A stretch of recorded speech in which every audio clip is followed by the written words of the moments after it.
대한민국의 국회의원이 좀 바뀔 것으로 기대가 됩니다. 민주당에서 180석, 저는 국회의원들이 범죄 집단이라고 생각해 온 사람입니다. 왜 국회의원들이 범죄 집단입니까?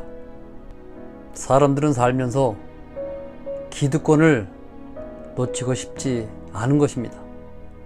그 기득권을 놓치고 싶어 하는 사람이 있겠습니까? 지금까지 수많은 세월을 동안 국회의원들이 해온 짓을 보면 정말로 그것이 국민을 위한 것인지, 최근 공수처법을 개정을 하면서 국회의원들이 한 일이 뭡니까? 공수처 대상에서 자기들을 뺀 것이 국회의원들이 한 일입니다.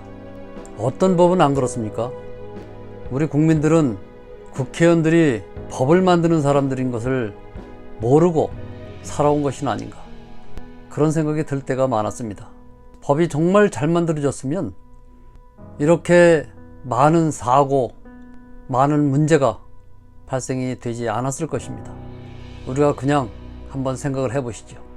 그리고 삼풍백과점이 무너진 것, 건설 현장에서 벌어지고 있는 각종 사고, 우리의 불쌍한 노동자들이 많이 죽었고, 소방법을 개정하면서 1층, 2층, 3층까지는 불이 안 나는 것으로 착각을 하고 있는 것은 아닌지, 스프링쿨러를 3층까지는 괜찮다고 합니다. 국민을 위한 것인지 건물주를 위한 것인지 정말 헷갈릴 때가 많습니다. 상식을 도외시하는 국회, 국민의 마음을 무시하는 국회, 지금까지 그래왔습니다. 이번 총선에 우리 민주당이 180석을 얻었는데, 다 아시다시피 180석의 의미는 헌법 개정을 빼고는 다 할 수 있는 그런 구조입니다. 과연 민주당에서 어떤 법을 어떻게 바꿀 것인지 우리 국민들은 매의 눈으로 지켜봐야 할 것입니다. 저는 이번에 우리 민주당에서 종부세를 하향 조정한다 하는 소리를 듣고 가슴을 쳤습니다. 왜 종부세를 지켜야 되는지, 원하는 대로 가야 되는지 몰라서 그렇게 하는 것인지 정말 한심하기 그지없었습니다. 국민들이 민주당을 이뻐서 찍어줬다는 것보다는 통합당이 미워서 찍어주었다는 사실을 잊어서는 안 될 겁니다. 그렇다고 해서 기고만장하지 말라고 하는 뜻은 아닙니다. 우리 국회의원들은 국민들로부터 도둑놈이고 범죄 집단의 방조자라는 오명을 쓰지 않으려면 오로지 국민을 위해서 일을 해야 할 것입니다. 나이 드신 국회의원들이야 머리가 바뀌기 힘들겠지요. 그냥 타성에 젖어서 그런 모습으로 또 보낼 것입니다.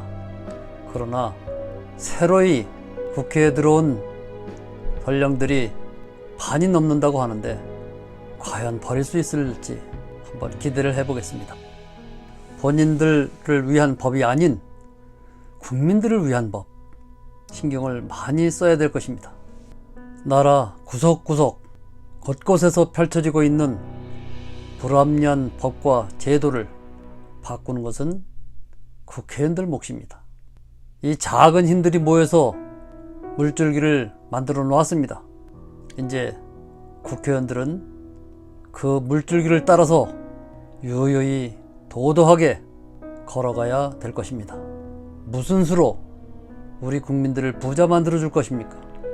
개개인 하나하나가 아니라 우리 국민 모두를 위한 법.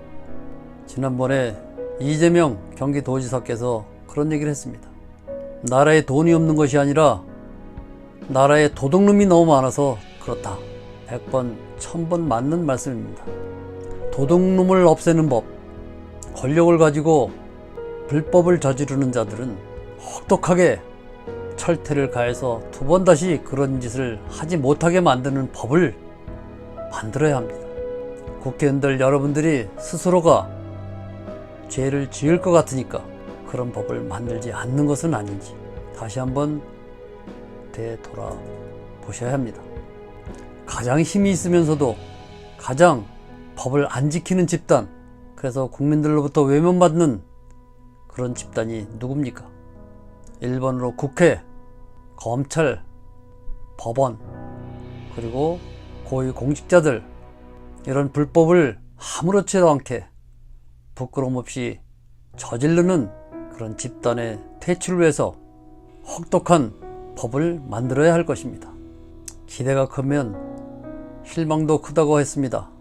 민주당 국회의원들은 정신을 똑바로 차려야 할 것입니다. 국민들이 여러분에게 그 많은 의석수를 줬을 때는 왜 줬겠습니까? 기대를 하기 때문에 준 것입니다. 실망이 크면 국민들은 여러분들한테 엄청난 보복을 할 것입니다.